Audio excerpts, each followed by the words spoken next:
Hello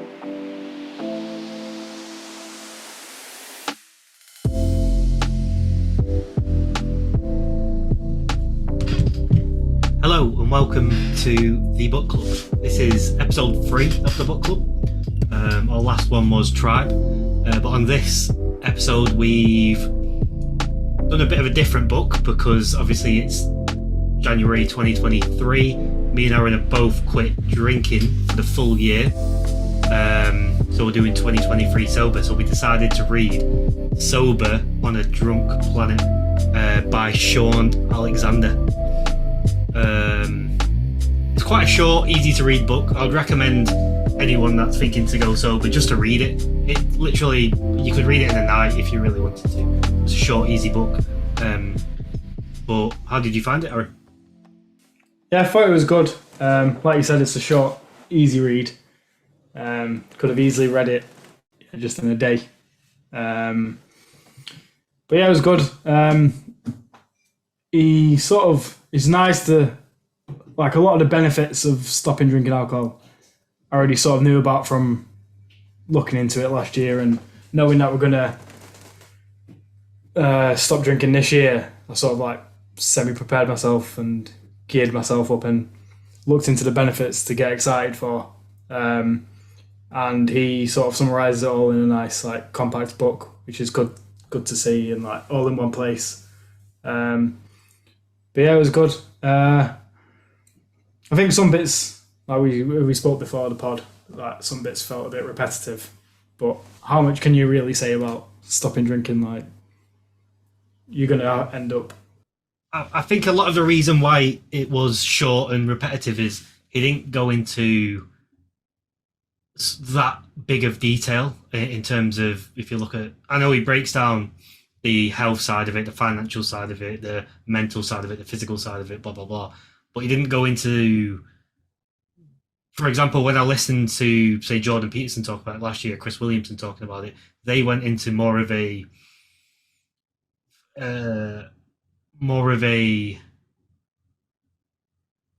mental sort of, they went quite deep into the mental implications of it.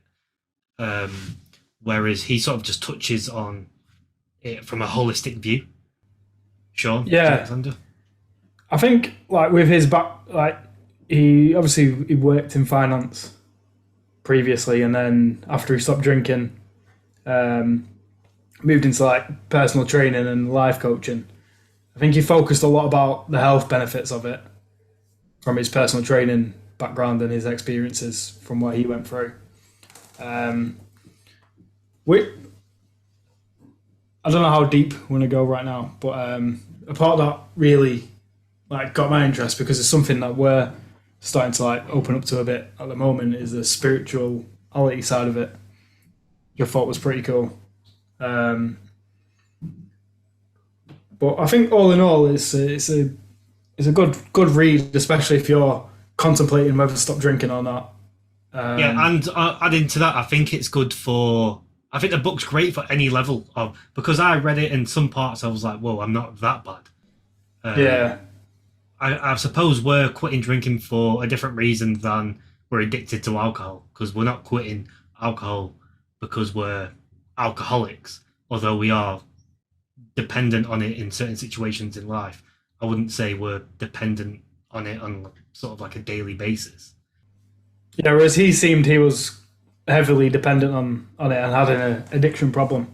But there were some aspects of his experiences that, like, sort of I related to. Like, for example, there was that table. I've not highlighted it, so I can't remember what chapter it was in. But it describes, like, a big night, a casual night, a big night, and a heavy night. And he said, like, a casual night's like 4 to 6 pints, which is about right for, like, this is something I would do. And then he said a big night is 8 to 10 pints. No, 6 to 8 pints, sorry. And then he said a heavy night is 10 to 12 pints, which is bang on the mark, I think, with how we drink when we go out. Yeah, well, that's the other thing as well. Like, I know we've probably got some American listeners. This book is based on the fucked up drinking culture that is in Great Britain. That is the UK. and that's why we can relate to it so heavy, is because it's primarily based on the UK, and we see it all around us as drinkers or past drinkers or whatever. We see these habits that he's talked about, Sean's talked about in the book, everywhere. But we'll get into it. We'll get into it a bit later. Just before we go heavy into it, I just want to say as well, one of the quotes he mentioned towards the start of the book, which I think is a good sort of description of how he sort of balances the book out, is he said, "Here's the fascinating part that is much discussed in sober communities. It's not about what you give up; it's about what you get back." And that's one thing I liked about the book, is he's not talking about giving something up. He's talking about what opportunities you're going to get from going sober, basically. Yeah, I'm talking about quotes, and it relates similar to that quote. And the whole theme of the book is sort of around what you just said then. One quote I found pretty funny is when he says, sobriety delivers everything alcohol promised. Oh yeah. It's true, actually. It's what you're chasing with it. Is what? Yeah, it's like you're using alcohol as a lot of people use it as a coping mechanism, and it makes it better in that moment. But then afterwards, you never actually get over that hurdle because you're always using alcohol as the medication to get you over that. Yeah. So I thought that was a pretty cool quote. Yeah.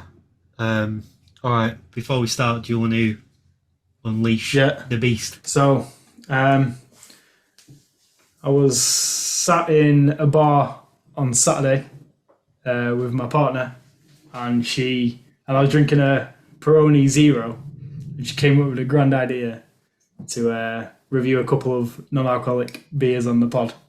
So I thought this episode's the perfect episode to do it on as well. So our first one we're reviewing is a Stella Zero. I think Stella is the normal Stella is a drink that we used to drink a lot when we were drinking. So it's a good one, I think, to start with. I've not tried this one yet in my 10 days of sobriety. To be fair, in my 10 days of sobriety, I've tried quite a few non-alcoholics, but I've not tried Stella yet. I had a Stella a couple of years ago when I did Dry John. I can't really remember how it tasted though. All right. Cheers. Cheers.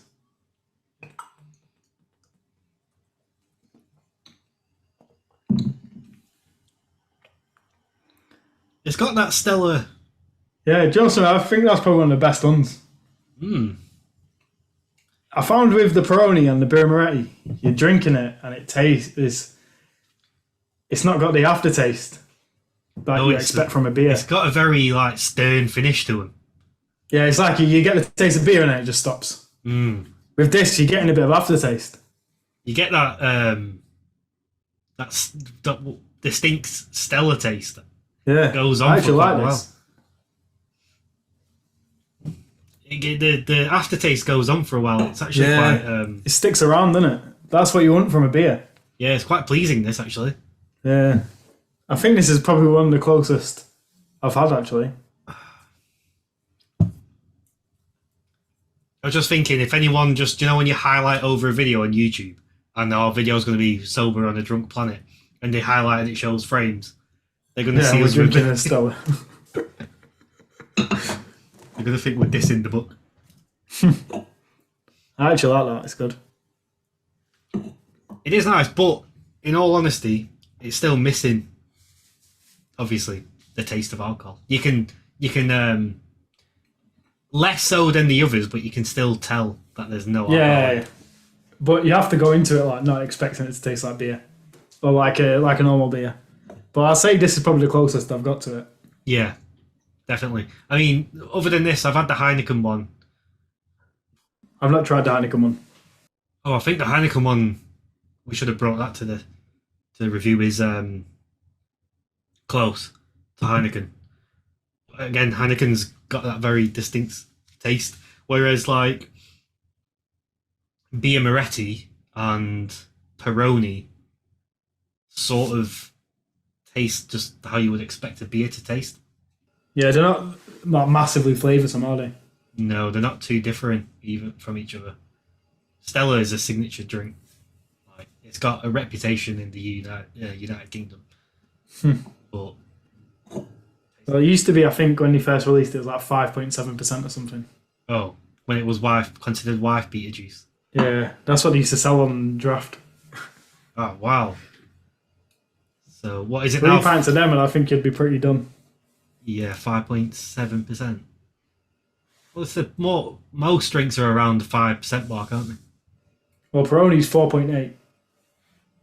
Stella is 4.7. No, they changed it to 4. No, 4.3 now, I think. Oh, right. So they've gone the whole way down. I like this. Yeah, I think I'll starve one. I would get this. I did get recommended the Stella by a friend, the 0% Stella. Yeah, the market for 0% beers is flying, isn't it? I think he mentions it in the book as well. It's like a £10 million market or something in the UK. Yeah, something. I remember seeing that figure, 10 million. Yeah, I think. Or is it 10 billion globally? I'm not too sure. I don't know how big it is in other countries. 0%. I want to start seeing it on draft though. There's one place in Preston that have it on draft. I don't know if they still have it on draft, but when I did a sober October, not last year, the year before, I went in there and they had it on draft in there. Heineken on draft, 0%. All right, was it good? It was all right. What I find with the 0% is when you're out with friends or doing something social which involves drinking, you go there and you are craving a beer. Well, I'm craving a beer when I go somewhere. And having a beer, having a 0% alcohol free takes that craving away, sort of quenches my thirst for a beer. But then as they drink, as the people I'm with drink, how I used to drink, they'll have another pint. I can't have probably, I'd say 3 of these is enough. And then because I'm not feeling the effects of the alcohol, it gets to a point where I'm like, I don't actually like it. I like the taste of beer, but what I noticed is it's kind of a realization as well, as realistically, you're only really drinking to get drunk. You're not drinking because you enjoy the taste of a beer, yeah. Especially pint after pint. And that sort of brings me back around to the book and that table I was talking about before. I was talking to my friend yesterday about it and I mentioned that table. And I said it's not, when you think about it, it's not normal to do that really. Like, you wouldn't go sit in a pub or you wouldn't sit anywhere and drink 10 pints of water or 10 pints of orange juice or 10 pints of anything. But you sit there and you drink 10 pints of beer because you're getting the effects from it. It's like with these on Saturday, I had 2 of those and I was like, do you know something, like, I can't be bothered drinking these. Like, it did the first one did its job, like, just makes you feel like you're in a bar a little bit and you're getting that beer taste. And then afterwards, it's pretty, you just think, what's the point?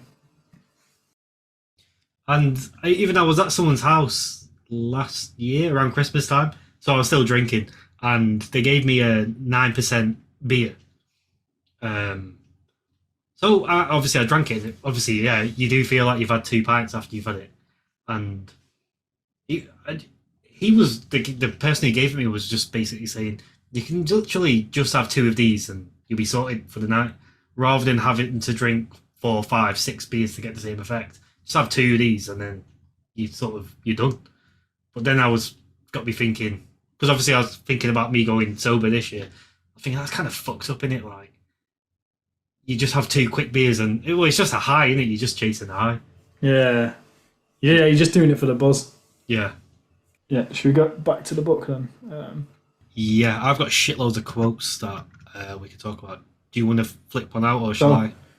Well, I was thinking we should just explain what his journey was a little bit and talk about that. Yeah. Yeah, because he was saying that he worked in finance office job that he didn't particularly enjoy. His escape was going out every few days on a big sesh. To Americans, a big sesh is a big night out, lots of drinking. He started doing a lot of cocaine as well. And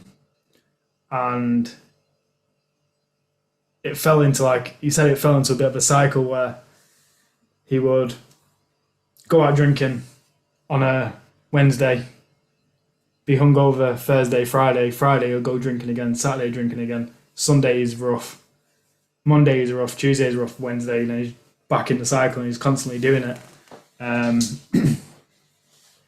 Drinking 10 pints a night or whatever he considered was a big night, but it probably is about that much. If I remember like my days working in the city, it was like Thursday night was considered a new Friday, so everyone would go out on Thursday night. And you go out and you're drinking, you're there like 8 pints. Friday's pretty much a write-off. Like you're not going into work. Well, you're going into work, but you're not really doing any work. Everyone else in the office is hungover.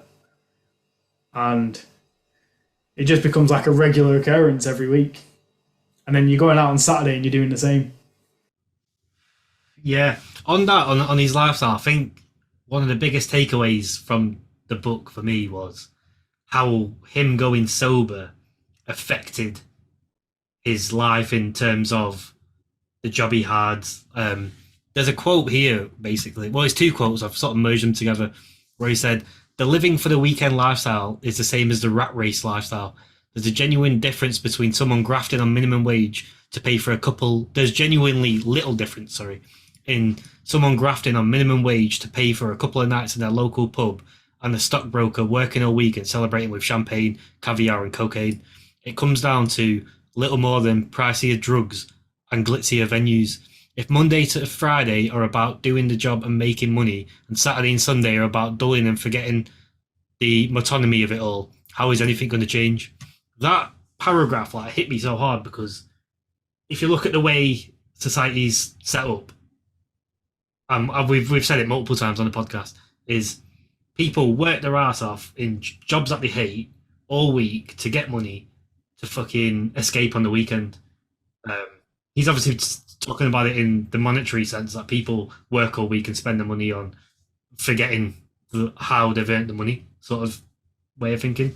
But it hit me so hard, and just like, no one's actually appreciating life. You're working the job you hate so you can drown your sorrows on the weekend and try and forget about the job you hate, just to do it all again the next week.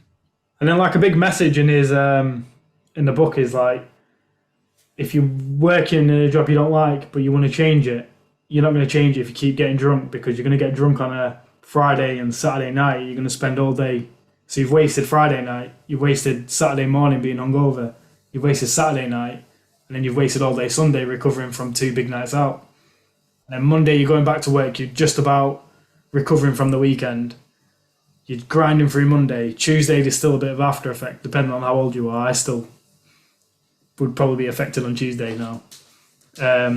Only by Wednesday you're getting like your arse in gear, and then if you're working in the city you're back out again on Thursday. And it's just like a never-ending like cycle. Like you're not gonna. I didn't highlight this quote, but I remember reading it. He said it was something along the lines of, "It's better to be remembered." So if you're sober in a workplace, it's better to be remembered as the office hero than the office legend. So when you're on a night out and you're drunk, you become the office legend, like the Joker, the one who's fun. But if you're not going out and you're sober and going to work, you become the office hero, and they're the people who progress up. And then there's another bit in the book as well where he says you find the same people in the pub all the time after work are the people who complain about not progressing in the work. And the people who aren't in the pub are the ones who are progressing and taking these positions. But you're not around them, you're complaining with the rest of the drinkers about not progressing in your own career, which I thought was interesting. Yeah, very, very, very true. It's sort of the setup of it, because obviously we know people in the corporate setting and their companies arrange weekly nights out for the staff. Like they give them a budget, go and take your staff out, and it's all around drinking. Like it's all around. It's always work drinks. Drinks, and then even when someone's he says in the book as well, when someone starts first starter, new starter, go for drinks. When it's someone's birthday, go for drinks. When you've accomplished something at work, go for drinks. It's always like go for drinks. Christmas parties, all centered around drinking. Yeah, and then if you want to put that into everyone's personal life, weddings, get pissed. Birthdays, get pissed. Funerals, get pissed. You've been fired, get pissed. You got a promotion, get pissed. Everything is like, what should we do? You want to talk to your mate? Oh, I need to catch up. Yeah, well, I'll see you in the pub tomorrow. Or I've just broken up with my girlfriend. Oh, come on, let's go get rat ass. Or even what he goes on about the dating scene, like people to date. So what I've talked about, someone breaks up with the girlfriend or the boyfriend. Let's go get pissed. Let's go have a big one, a big sesh, whatever calls it. But it's the same thing from the other side where you're trying to have new relationships and meet girls or boys to date. You go out and have a drink with them.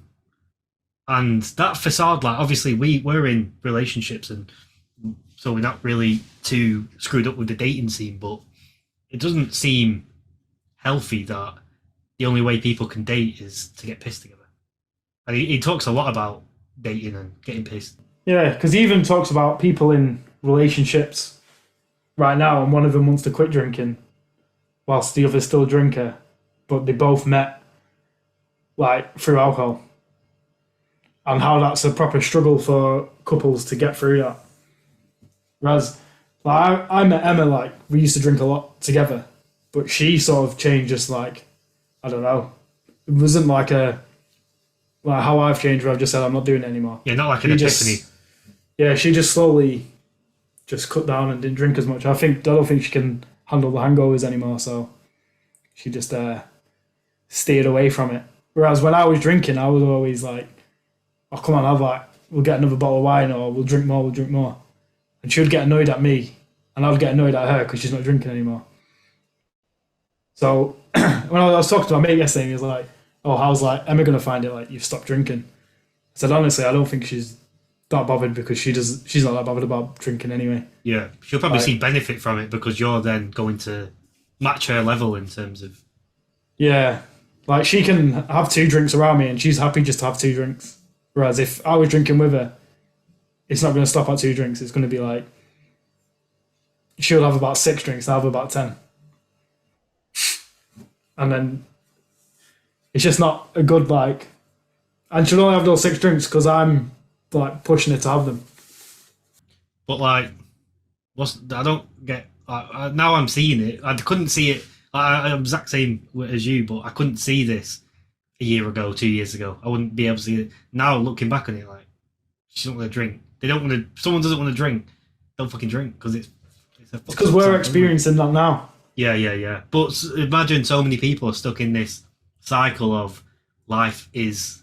Well, it's the way society is structured. Is life is for drinking, and if you don't drink, like I know when I quitted, when I was mentioned to people last year, once I decided I was going to quit this year, that I'm going to quit, I had a response a good 3-4 times.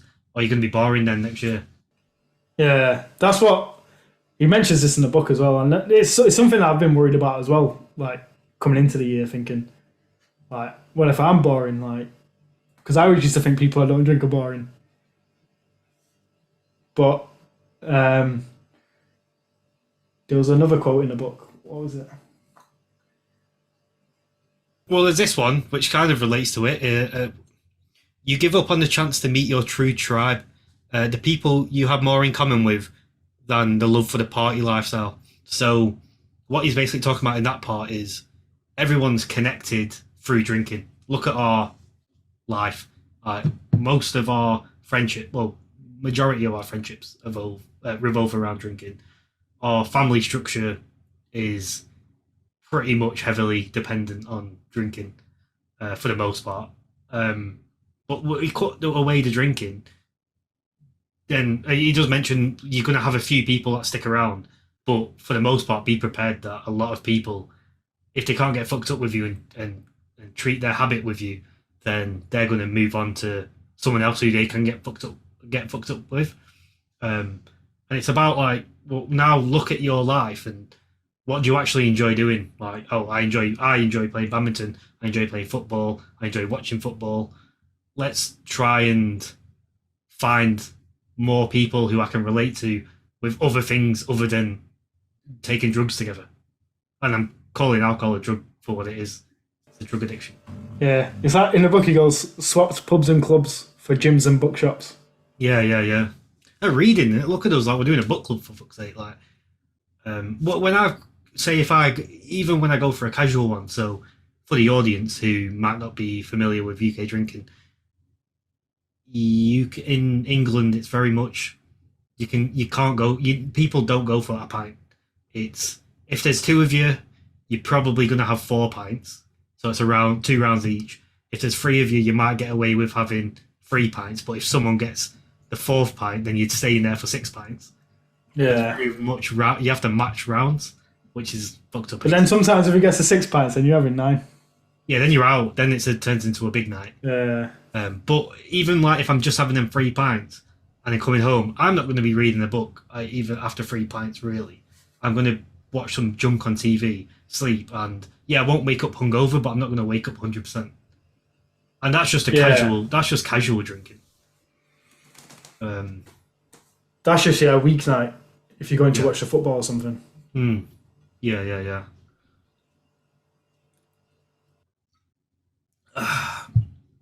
And then obviously you've got the hangovers, but I feel like it all sort of builds up, and so you have, say, going back to what he's talking about with in the corporate lifestyle. I guess it doesn't just relate to corporates. I mean, it relates to it on any scale. Like even I think he mentions it about the self-employed as well. Like they're not off scot-free because they still have the same habits. Like, everyone has the same habits. Yeah, they might not have a boss to answer to, but they've got the clients to answer to. Yeah, exactly. Yeah. So the consequences could be even worse. Yeah. But even before, like, I wanted to go sober, like, I remember going out and having these feelings of... He talks a lot about anxiety and how alcohol creates anxiety. And when I look back at my life and where a lot of my anxiety comes from, it does seem to point back to alcohol. So that sort of makes sense. But I remember when I used to go out, and this was even before I decided I wanted to go sober, I used to think, like, there used to get to a certain point in the night where I was like, I'm past enjoying it. So let's say you go out at 6 p.m. and by maybe 1 a.m, anything after that is not enjoyable. Probably earlier, to be honest, but that's where it really hits home, where it's not enjoyable. So I said to myself, I think it actually might have been last New Year, I said, my resolution was to not stay out like at 12 o'clock, say my goodbyes, have my final drink, and be home by 1 on every night. But it doesn't work that way. It doesn't physically work that way. It's so hard to do that. Yeah. When you're drunk and everyone's drunk and everyone's having a good time, you don't actually want to leave at that point. Even as much as you do when you're sober, when you're actually under the influence of alcohol, you don't really want to leave. Yeah. It shows how much alcohol changes your mindset, and like it makes you do things that you wouldn't do when you're sober. Which then so you do things that you wouldn't do when you're sober, which means like you do stupid things, you say stupid things, and then the next day you wake up and you think, fuck, like, why did I say that? And then you worry. He says it about it in the book as well, actually. He goes, alcohol makes you focus a lot on the past and the future, but it doesn't help you focus on what's happening now. So you wake up the next day, you'll be worrying about what you did last night, then you're worrying about what the effects could be in the future. Yeah. Yeah, there's a quote constantly putting yourself in that state. Yeah, because there's a quote here where it says, there's a lot to be said for the radical clarity you gain when you stop drinking. You cease having to ask yourself whether you was too loud, too argumentative, too over the top, and you become able to own your choices and decisions, knowing that it was you that made them and not the booze.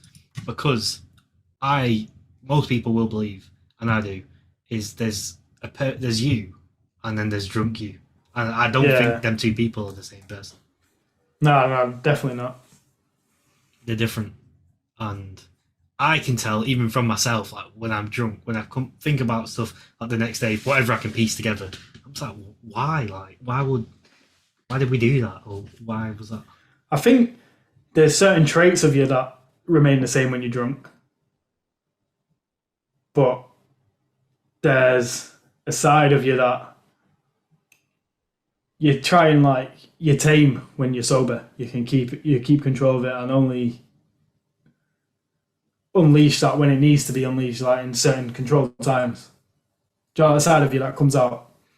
And I think when you're drunk, you just let that side out and let it free all the time. Yeah, you're completely like unrestricted from any barriers that you have. Yeah, because it lowers like your inhibitions, so you're not worried about what the consequences are. But when you're sober, you're worrying about what the consequences of letting that side of you out, which you can usually just tame away and keep under control and use it when you need. Yeah. Which is about like managing oneself, which you can't physically manage yourself if you're a drinker in general. If you're a heavy drinker, and I don't know if he says it in the book. I think he does.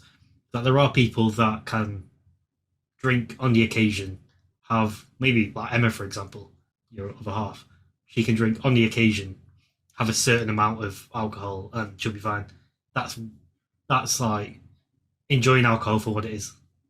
But most people that are around me, and even myself, and you, struggle self-managing the alcohol.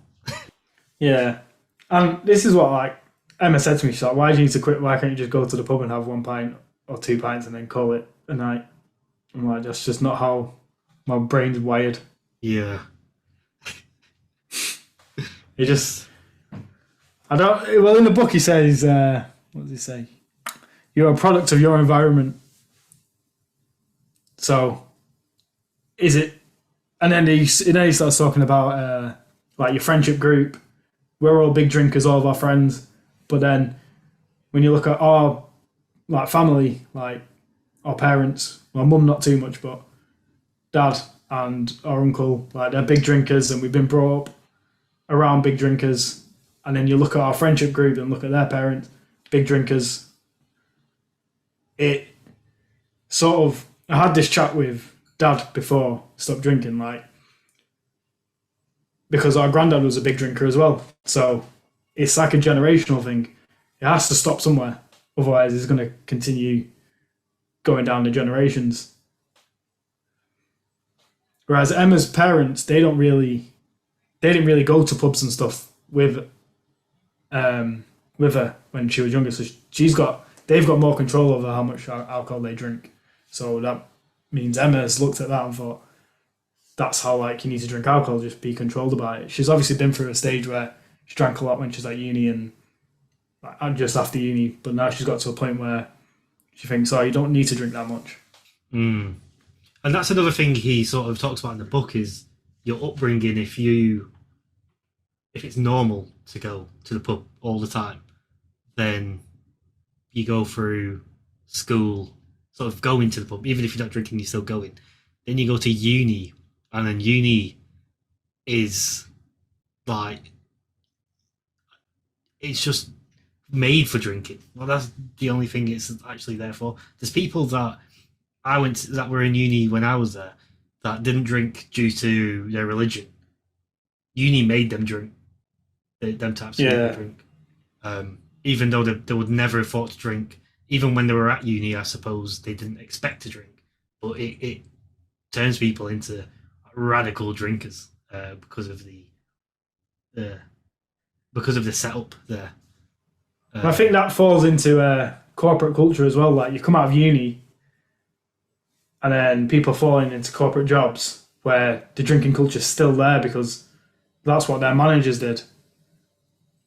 And then these people who've been pulled into the corporate thing, this corporate drinking bubble, they start the job as a graduate they're drinking a lot with their managers and whoever because that's the culture. Then they move up to the next stage and become managers. The next lot of grads come in, the same cycle, and it just cycles, constantly cycle. Yeah, it's the same thing you were saying about it being generational within the family. It's actually generational within the corporate world as well. Yeah, within the workplace as well, yeah. Within the workplace, yeah. But he quotes, I think it was Einstein, I think, yeah. Insanity is doing the same thing over and over again and expecting different results. Yeah. And that's what I highlighted that as well. And the reason why is because when I was going out saying I'm going to come home at 1, that is me doing the same thing over and over again and expecting a different result. Saying I'm going to come home by 1 by doing the exact same thing I would do anyway. It's not going to change that. So I was drinking insanely towards in Albert Einstein's eyes. One thing I thought was a bit of a quote we should sort of take on board for this year. It's all about replacing FOMO, fear of missing out, with the joy of missing out. Yeah, I also highlighted that. And with that one, like, I don't actually feel like I've got as much FOMO now. I guess it's because we prepped ourselves to stop drinking. So I sort of already detached myself from being scared of missing out of drinking. And instead I've like excited myself out of actually, let's be excited. I'm not going to be hungover. My headspace is going to be way more clearer. I'm not going to be addicted to this drug. I'm not going to be a drug addict, basically. So I think with that, I have all sort of detached myself from it and already flipped it to a joy. So I really resonated with that quote in his book. Yeah, like you went out on Saturday, I went away with Emma. How good did it feel waking up Sunday and feeling like fresh-headed? Yeah. It felt like I went out for a meal, I had a couple of non-alcoholics, then as we would usually, with some friends, as we would usually go to a pub or something after, we went to a bar after. And I did see them getting more and more pissed. And I had just a couple more non-alcoholics. Even there I thought, do you know what, I feel good. I feel they're getting pissed. I'm feeling quite lively and happy and energetic. I don't actually need, it's made me realise I don't actually need the booze because I'm having a really good time without it. I've not done it in with a circle of friends, a group of friends yet. Like you've not been on a sesh without it. Yeah. Yeah. But doing it with Emma on the weekend, it was fine. I don't know why I needed wine in the first place, to enjoy the weekend with her, because we had an enjoyable weekend anyway. She had a few glasses of Prosecco. And that was it. I had a couple of non-alcoholics. Yeah. And just chilled. I don't know if I'm going to drink these all year though. I think they're fun for early part of the year, but I'll probably drink them if I go to the pub. I might have one just to have a quick drink, and then I don't know, see how it goes. I guess. Yeah, they're all right. I think just if you don't, I'm not going to become reliant upon them. Yeah, because then you're just addicted to something else, which is, I don't know, it's not doing you probably as bad, but it's a bit weird. Getting addicted to non-alcoholic people. There's a quote here. He's quoted someone who made a quote. So he said there's a famous quote from motivational speaker Tim Ron saying that you're the average of the 5 people you spend the most time with. There's a lot of truth to that. If boozing is all your friends do, that's all you'll end up doing. And that is basically all I was doing. It's just boozing. I wouldn't say he also talks about potentially having a positive influence on your friendship circle as well and your family, which I think we're already kind of seeing. Well, to be fair, we mentioned it that we're doing this to Dad, and he said he's stopping for the year as well, so that's one win there. And then I've noticed friends are being actually pretty supportive of it. So one of our friends basically last year put in the WhatsApp group that everyone organised something to do, like a sober activity to do, rather than going on a night out. Which I thought was like, it's good, like, to see the support. And my mate texted me the other day saying the pub that we both go to, he goes, oh, they've got like they've stocked up on loads of non-alcoholics for non-alcoholic beers for dry Jan. So I'm going going out with him on Thursday just to. Is he doing dry Jan or is he? No, he's not doing it. No. But he said to me last year that he might, every time he goes out with me, he might like join me on the non-drinking. Yeah. That's what said friend who said about the activities, because I went out with him the other day. He said whenever we're out, like if he's out with me or you or both of us, he's going to have non-alcoholics as well. Yeah, but you already failed on that. No, if it's just us, not if there's other drinkers there. Oh right, okay, yeah. All right. So yeah. Yeah. Which is, I was just like, I'll just have a pint, it's fine. Yeah. I said to him, if you want to do it, do it. But he goes, I'm not decided on it yet. I didn't think there would have been no way that they could do it when the other drinkers were out. It's too instilled, man. It's I think we discussed it the other day, privately, that for people to make change like this, it takes time. Like it took me. We decided. When did we decide to do this? Like, must have been mid last. When we were drinking whiskey last December. Do you remember when we were stuck in the house with because Mum and Dad had COVID? Oh yeah. And then I said to you that I was going to do it last year, but I had all them stag do's. Yeah. And I said, but I'm going to do it 2023, and then you was like, I'll do it as well then.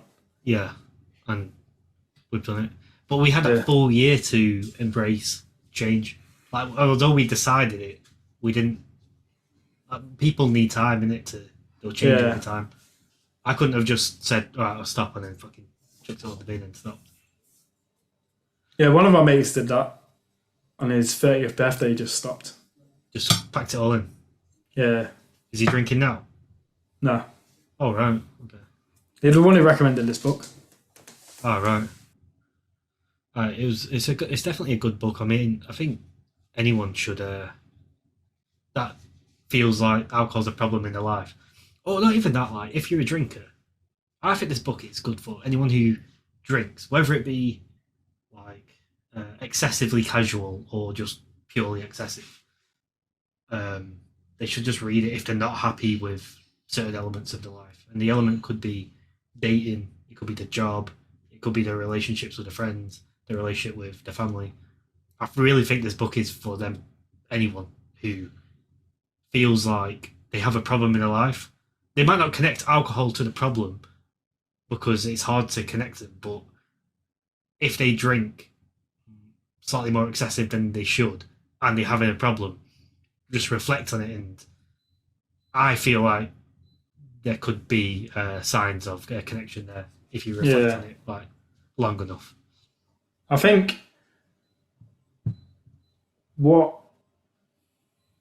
maybe I didn't realise until I read the book. Oh no, I probably did realise that I do have a problem with alcohol, but it's not an addiction problem. It's a problem that is causing me. It's preventing me from doing the things I want to do. Yeah, it's restricting you. It's holding you down back.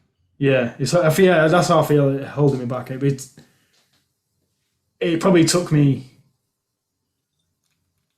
I probably realised in 2021 at some point that I feel like it's holding me back. But it took me that long to realise. Like from when I first started drinking, probably like 15, 16 to 26 or 10 years of drinking, excessive drinking, to realise that it's actually that's the thing that's holding me back. I think it is easy for it to go under the radar because it's so instilled as a normal thing to do. Like people who have problems anywhere in their life, they won't connect it to alcohol because it's so normalised. Yeah. Are you ready to try exit number 2? All right, the next one and the final one, we only got 2, is Guinness 0%. I've not tried this, but I've been highly recommended this one. I'm not really excited to try this. I'm not really that much of a Guinness drinker anyway.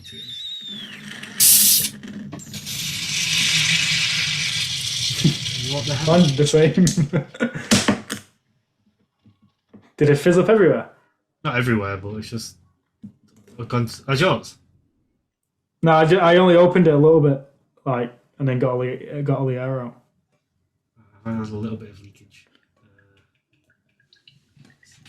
How best to pour a Guinness into this? Out of the can?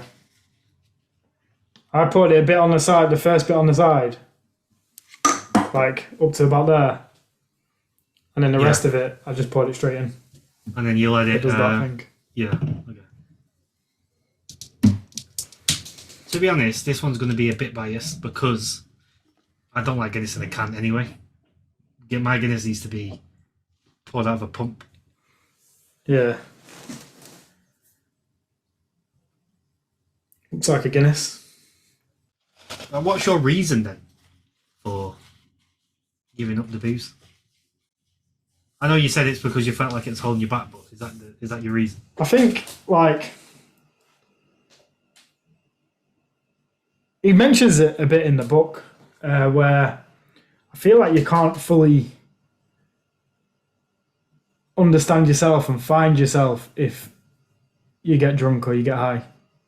Whatever drug it is, I feel like if you're outside of your conscious self, it's harder to reflect on your actions and the things you do in life. And I think that's probably the biggest thing. Then the second thing's time. I think is all a massive waste of time.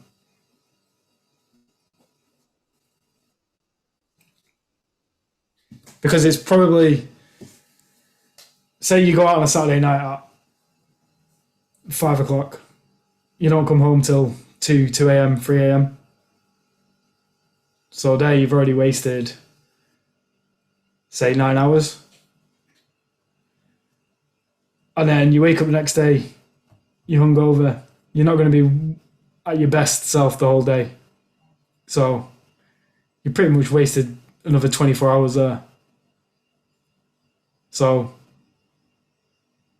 it's almost a day and a half of just fucking wasted time. Whereas if you spent that 9 hours, if you wanted to do something with your friends for 9 hours, which you probably wouldn't spend that long with him,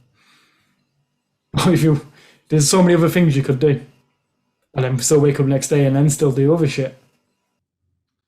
It is weird how you can do 9 hours getting fucked up, but if you was to take the alcohol out of the equation, after I'd say about maybe 3 hours at push, you'd just be sort of looking at each other like, what the fuck? Yeah, I imagine just sitting in a pub sober for 9 hours with your mates. Yeah.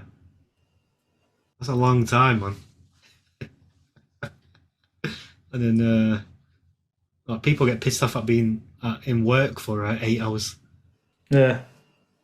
I think the reason, I don't know, when we first agreed to do it, it was more anxiety led, because I knew from the anxiety that I get after I drink that drinking wasn't cutting it for me. And probably at this time I was going through a lot of personal development anyway. But I always found alcohol to be a blocker. And then upon reflection of it, and then you sort of, once you realise that, okay, I might start contemplating that, okay, maybe I do want to quit drinking. You start looking at the way everyone drinks and the culture of drinking in a different way. And then when you actually sit back and look at the culture of drinking, you just think, actually, this is so fucked up.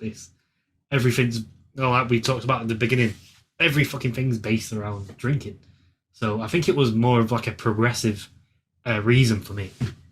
Started off with being anxiety induced, but then when I actually look at the culture and what it's actually doing to society, and we obviously talk a lot about society, alcohol plays a massive part in keeping people suppressed.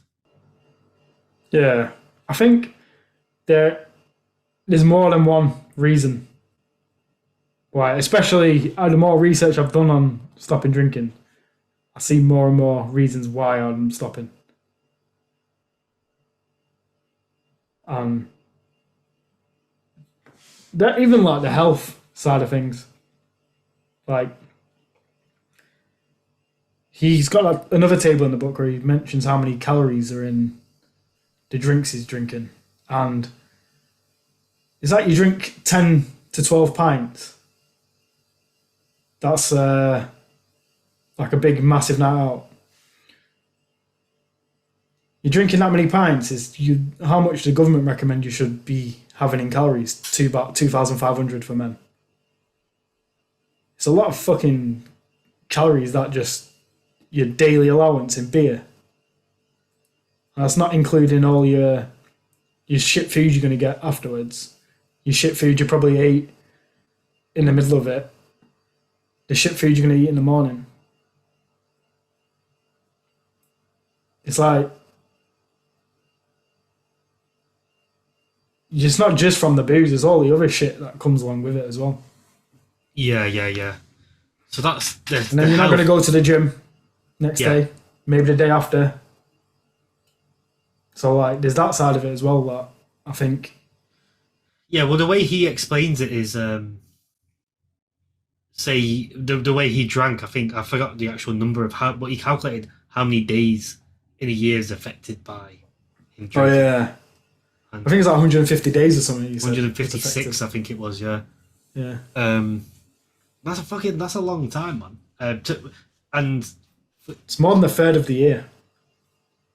If someone said to you, I can give you a third of the year, like look at your year, I can give you a third of it to do something that you'll excel in, like you would say, oh yeah, I'll take it. Like, and he goes, you've just got this 1/3 of the year and you can do anything you want to do, you can excel in it. You would say, yeah, what do I have to do? And they say, oh, you need to stop drinking. You won't look at it in that way, but getting that much time back. Because if you want to split your life up, right, so you've got your work. I was just going to say, go on. I was about to say something similar to what you were going to say. Yeah, if you split your life up into work, sort of non-alcoholic social, and an alcoholic social, that's what you've basically got. Well, what I was going to say then is a third of your life, say, I think it must be about a third of your life you spend sleeping. If no, the other third you're at work, the other third you're either drunk or recovering from being drunk. So all of his free time, pretty much his free time, is used being recovering or being drunk. Yeah. What like a waste of time. That's because whenever you feel like you do have free time, it's like, I'll go for a drink now. Yeah. That's now time to go for a drink. Like, I've worked all day. My time off, I need to go and have a drink. I need to go and enjoy my life. And it's like, there's other shit like to do than get put Yeah. Is yours set? Yeah, it's set now. Try it. Yeah. Looks like a Guinness, doesn't it? It looks just like it. My collar's a bit low. Mine's... The reflection of that is... Right, cheers. Cha-ching. Cheers.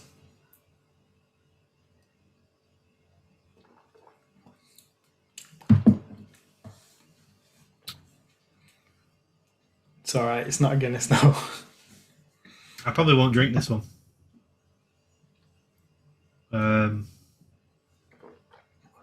It's not even got the smell, really, of Guinness. It's not really got that powerful It's just smell. got the initial like taste is a Guinness, and then when it's on your tongue it goes, and then when you swallow it it's completely gone. It feels a bit like the it doesn't feel as thick as a Guinness. It feels very much thinner. Yeah, watery. Maybe do you reckon that's because I have a can? That's the other thing. Like, I've always not liked it in a can anyway. I mean, it's drinkable. It's not the worst. Yeah, if I was going to go to one, I'd probably go to the Stella. This feels obviously Guinness a lot less gassier. Yeah. If you're not drinking to get pissed, it might be a bit of a better choice. How many calories in it? 75. And then what does a normal pint of Guinness have calories? I think it's about 200.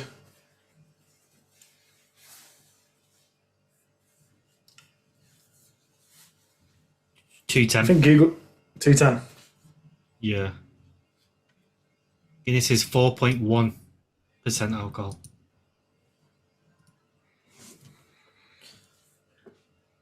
Not too sure about this one. But again, I wouldn't get Guinness in a can anyway, so it's hard. Yeah. It's a difficult one. Yeah, so when we're as we're talking about time, and there's better ways to spend your time. That's how I look at calories as well. So like with booze, there's better ways or better things I can eat for 200 calories. Yeah, if you fancy some dirty food, you won't feel as guilty as having it as if you was just regularly drinking. Yeah, exactly. So even like with these non-alcoholics, like 75 calories, just might as well just have a protein shake or something. At least then you're getting, it's not just empty calories. What's the calories in the Stella? I think it's about 60. Yeah, 60 in a free 30 ml. So that's 100. Guinness is 100 ml more, so it's around about the same. Yeah. It's a lot less than an actual beer. I think it's like half of an actual beer. Yeah, this is a pint can, isn't it? No, it's not a pint can. What's a pint then? Oh, pint's 5 something, isn't it? 560, I think. So it might be a little bit more than half then, right? Yeah, probably about half, right? Yeah, you're right. Yeah, but the other thing as well, what I've come to get quite excited about, because obviously we're on like a journey of personal development. So one thing initially I was a bit worried about is events coming up, weddings, birthdays, whatever. But then he quotes here, facing life head on is scary, but living a sober life teaches you true resilience. Every time you achieve something without the aid of alcohol, you build a tiny extra brick of self-confidence. Those bricks build solid, real, unshakable foundations. Yeah, which I can see in my life. I've always, for certain things, I've relied on alcohol and never built those foundations. So I think stopping at like 28 years old still gives you enough time to like reach like true maturity of being a like 30 odd year old. To give me time to build up those blocks that will be more useful when I'm that little bit older, because you can get away with things in your 20s. Once you get to your 30s, I think people look at you like you should have all your shit in gear, really. Like you're 30 now, you're not 20. 20s where you're still learning and people like give you the benefit of the doubt because you're still young. I think when you get to 30, then people are a bit more like, all right, you're 30 years old, like you should know where you are and know what you're doing by now. Yeah, you should know. You should be that like bit wiser to life and your understanding of life. And obviously, like we've gone through our journeys, and then within our 20s, we've actually identified drinking may be a problem, and we're trialing sober life. So as you said, like you're still working things out in your 20s. Most people would look at your 20s and think, oh fuck it, I'm in my 20s, I'll drink. Whereas we're actually progressively like trialing something new in our 20s. It's quite a big thing, I think, honestly. Like definitely with our surroundings, it's quite a big thing to do. Yeah, I think it's a bit of a statement with like our social groups, family and friends. It's a bit of a statement to say that we're stopping drinking, because so much of our life already revolves around it. Yeah. We're trying to identify the true meaning of life, not escapism. which is pushed on a lot of people. Yeah, but when he talked about this like resilience and building self confidence, at first I was afraid of that, afraid of going to events with people I don't know and having to talk to them because I don't know. Does he say it in the book? Maybe like the first few hours, like the first hour or so of any event is always awkward because no one's had a drink. Yeah. After 2 hours, everyone's had 3-4 pints. Then you can tell like there's a massive relaxation in the room. Yeah, but I'm excited to see. I'm excited to like just chuck myself in at the deep end and go to these events and mingle and make conversation and actually have good conversations.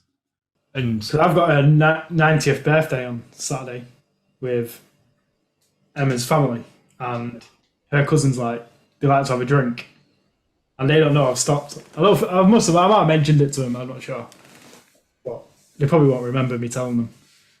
But I think they're going to be like, "Whoa, like have a drink, do you know, like that kind of vibe." But I'll see what it's like on Saturday. I said to Emma that's going to be the toughest challenge. Well, it's only been 10 days, so, but that'll be the toughest challenge I've had so far. But I'll be fine with it. because yeah, we're committed to it. So yeah, I've got a short sentence here which I've actually thought was quite powerful. Doesn't actually only talk about drinking. It's more of a self improvement side of things. But it says, "I used to walk into a room full of people and wonder if they liked me. Now I look around the room and wonder if I like them." Yeah, this was the quote I was thinking about before, but I didn't highlight it.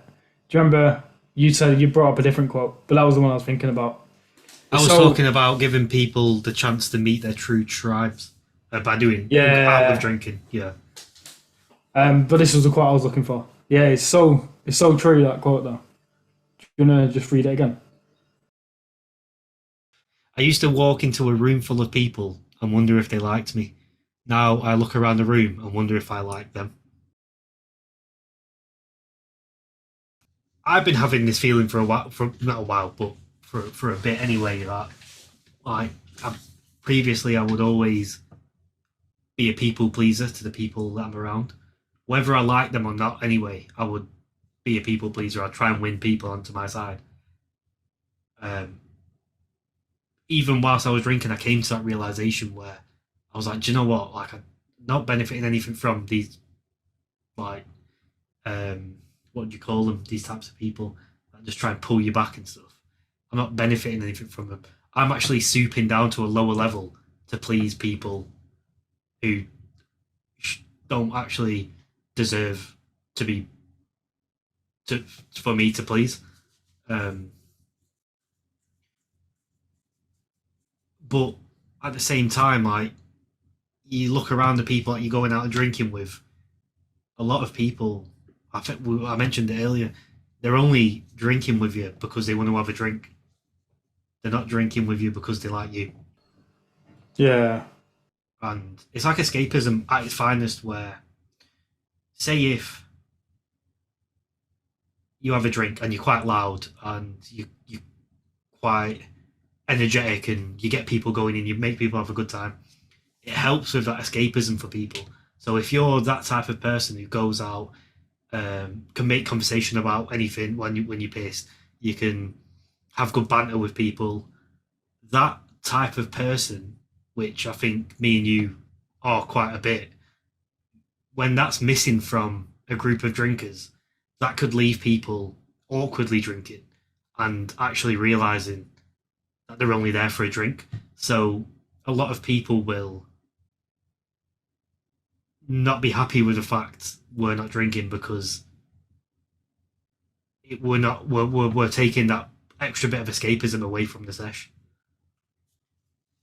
Does that make sense? Yeah. Just how I've said it. Well, I think like there's different types of drunks, and one type of drunk is someone who gets serious.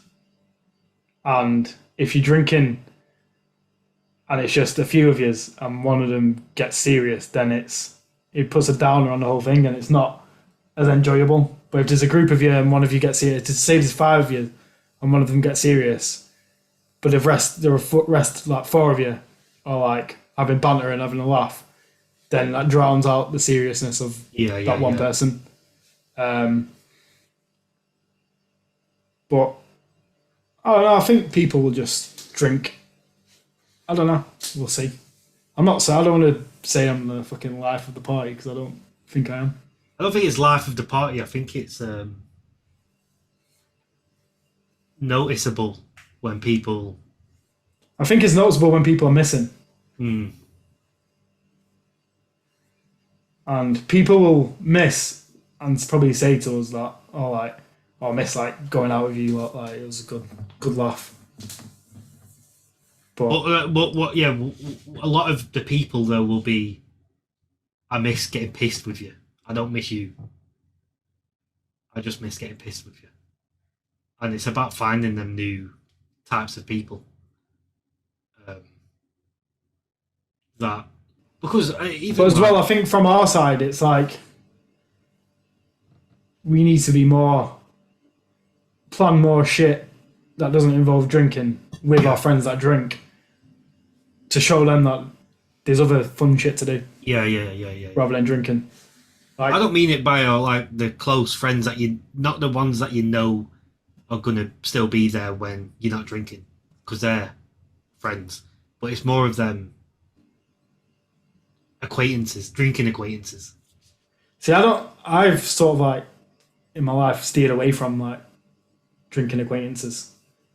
Everyone I drink with is like I would spend time with them sober. Like I got other shit in common with him that I wouldn't just go to the pub with him. And yeah, I think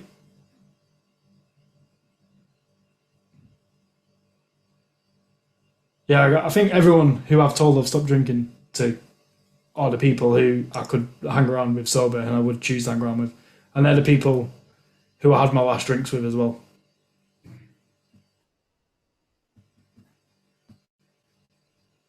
Even though, like, during Christmas, I went on like a bender for 2 weeks. Yeah, it was a bit of a rampage you took. It was a bit crazy, that. Took it out of me. Got to New Year's Eve and I was done. Oh yeah, the final day. The final day was quite a civil day, to be honest. But, yeah, I think it's because we got all the craziness out of our system beforehand. Yeah.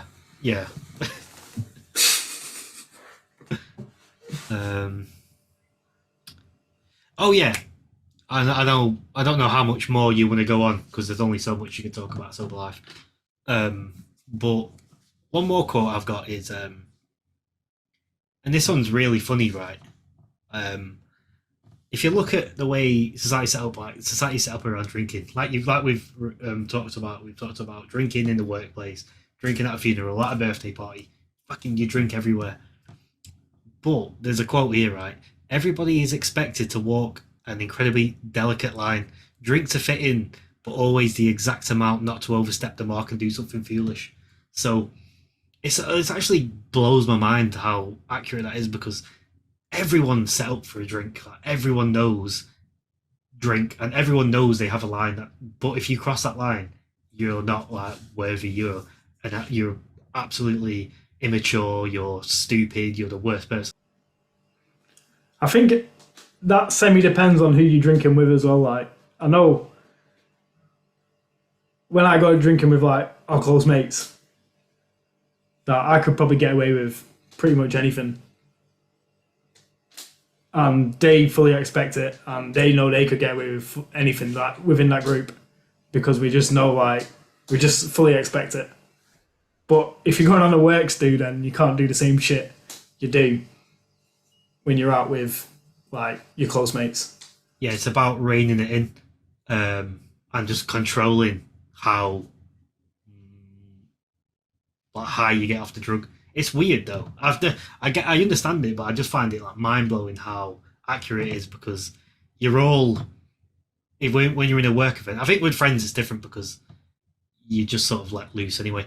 But when you're with, even if it's like extended family members or a works group, or you're at a wedding with people that you don't actually know, but everyone's still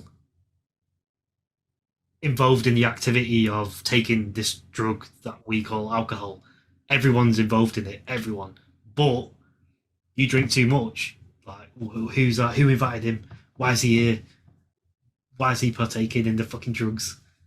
If he can't handle the drug, then why is he even doing it anyway? It's true. It's quite mental, isn't it, when you actually think about it? But then if you went and you said I'm not drinking, then they'll give you shit for not drinking. Why'd you fucking come then if you're not going to drink? So imagine that. Imagine you go somewhere, right, and you say, and you know you can't handle your drink, so you're like, oh, I'm not drinking. And then they're like, oh, you fucking pussy, you're a pussy, drink. And then they end up buying you a drink and shoving it in your hand. And then I'm like, I can't drink that much. And then they're like, oh, shut up. And then they progress to keep buying you drinks, even though you keep saying, I can't drink that much. And then you end up like walking a bit funny and throwing up or whatever. Then they're all like, oh, you can't do your drink, you.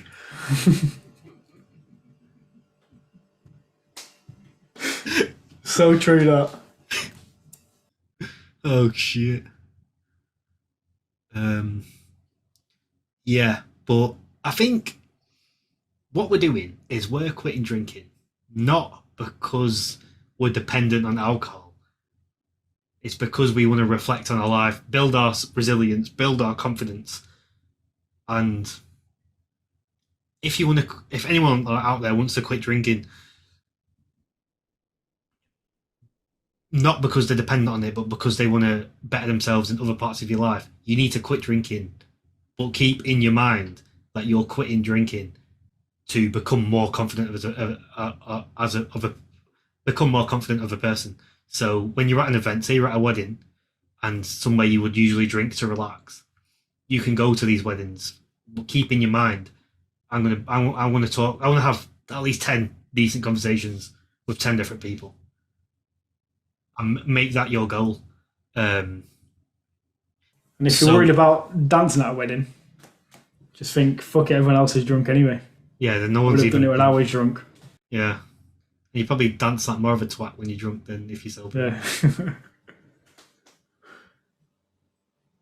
That's what I did at a recent wedding I went to. I didn't get drunk, I just had a few beers. But I wasn't drunk enough to dance. But then I just thought, fuck it, I got to do this next year. So, and everyone else is pissed, so I just did it. Even then, like, dancing, even if you've had 2 pints, is easier than dancing with no pints. Yeah, it's true that. I'd probably even say 1 pint, to be fair.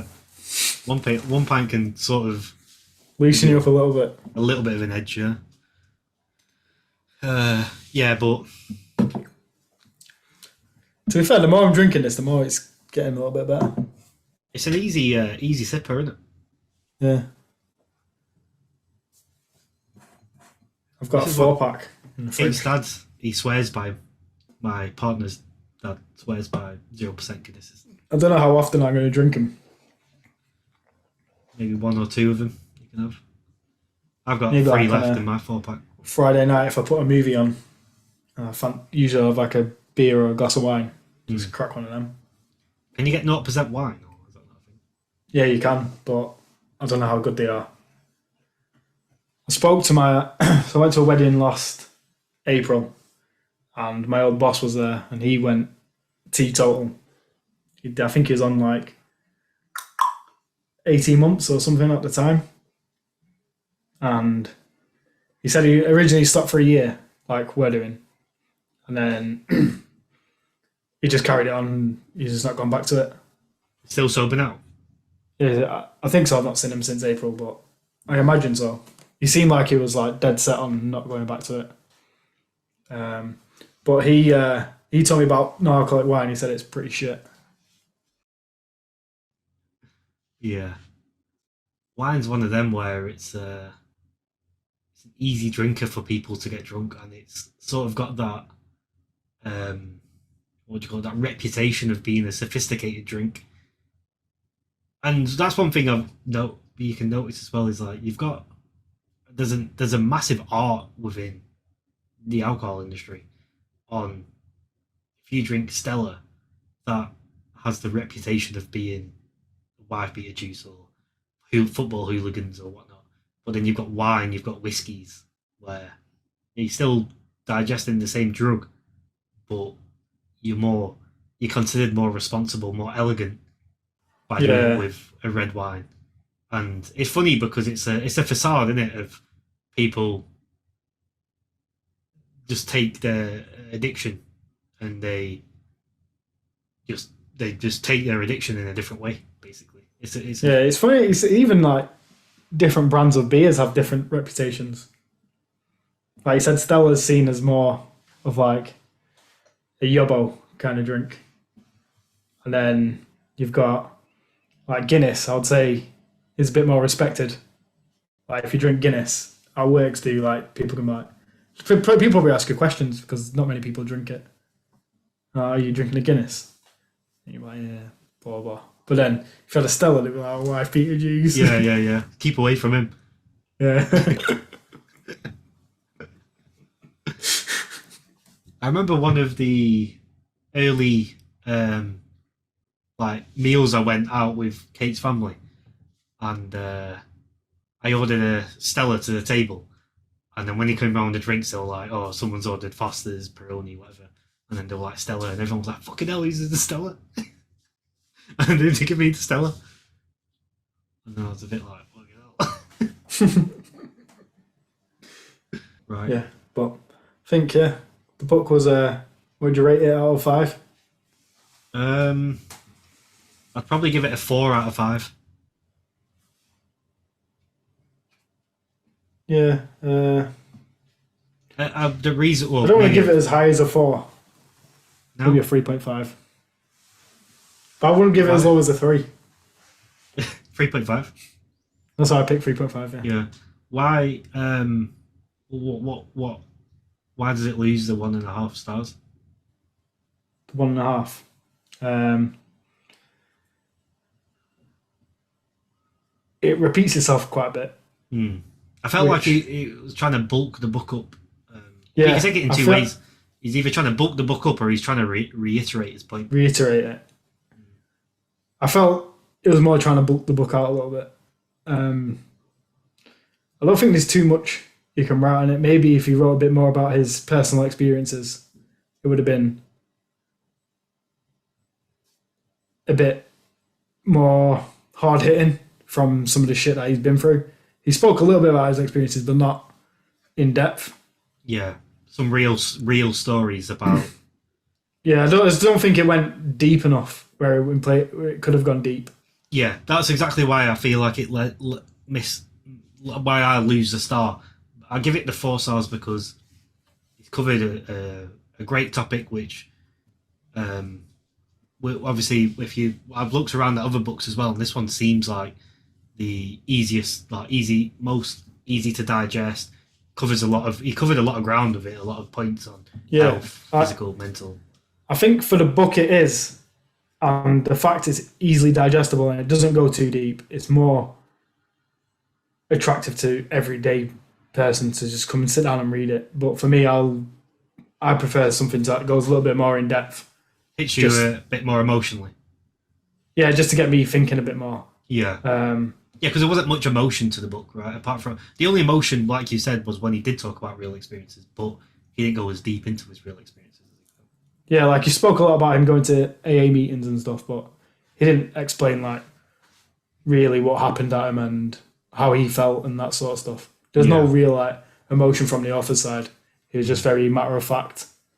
Which I think's good for the book in the sense, like it appeals to more people that way because it's easier read. But I would have preferred it if it did go a little bit deeper. That's just my personal view. Yeah, and then we've got to remember as well, we're quitting drinking for a much deeper reason than most people would quit drinking. And I guess his target audience is for people who aren't quitting for a deeper reason than what the reason. Whereas people are just questioning whether, like, having a thought in their head, shall I stop drinking, shall I not? or maybe I'll read this book, have a look at it, see what it says. Yeah. So, I think it's a good book, but I think it's just a bit basic. Yeah. But I would recommend it to any drinker. For any drinker at all. Even if you're not thinking about drinking, just give the book a read. It might.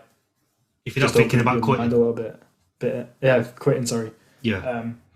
Just broaden your mind a little bit about the benefits of actually stopping, which I don't think a lot of people fully understand.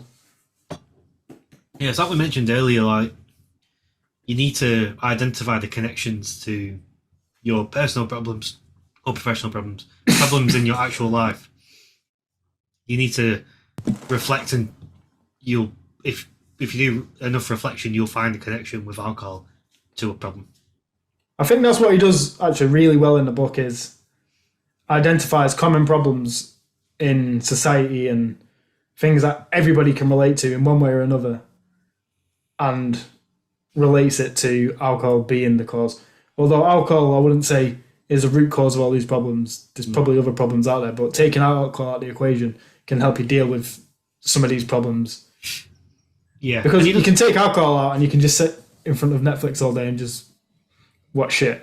Yeah. Like, you're not changing anything, but if you take alcohol with the mindset that you want to change, like, for example, your weight, you want to change your weight, take alcohol out of the equation, you're going to eat better, you're going to go to the gym every day, you're going to change your weight. If you want to help your mental health, or if you want to achieve something in your career, for example, take alcohol out of the equation. You're not going to work hungover. You can work on a Sunday. You can do all these different things to try and push yourself to that level you want to be at. Whatever your goal is, it just frees up your time to do that, and you're not going to be doing it half-heartedly, nursing a hangover. Yeah. So he relates a lot of it to alcohol, but obviously there's a lot more involved. Like, there's hard work that has to go alongside with it as well. Yeah, and upon that reflection, maybe that's a reason why he didn't go too deep on his own personal experiences, because I think whilst reading the book, the experience I got was I had a lot of self-reflection throughout the book. So maybe he's sort of done it in a way where, as you're reading it, you're not thinking about him and his life. You're actually because everyone's at a different level of being addicted to alcohol. Some people are mildly addicted, some people are majorly addicted. So as reading it, I was putting my life into the perspective of what the book's saying, rather than him putting it in sort of comparing it to his life. Then we'll be reading the book from his shoes. I read the book from my own shoes. So, yeah.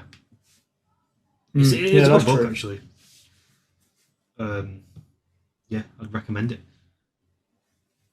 Have you got anything else to say? Shall we wrap it up? No, I think that's everything.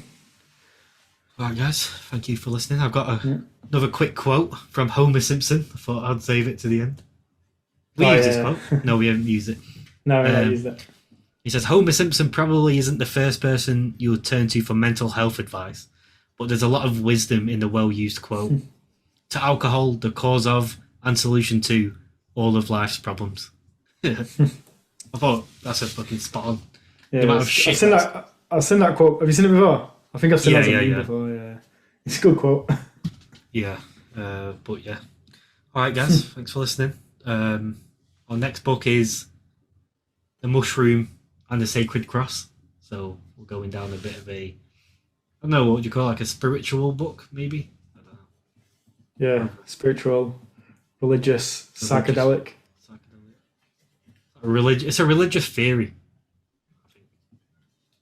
Yeah, like a religious origins theory, I think. Yeah. So that'll be our next book.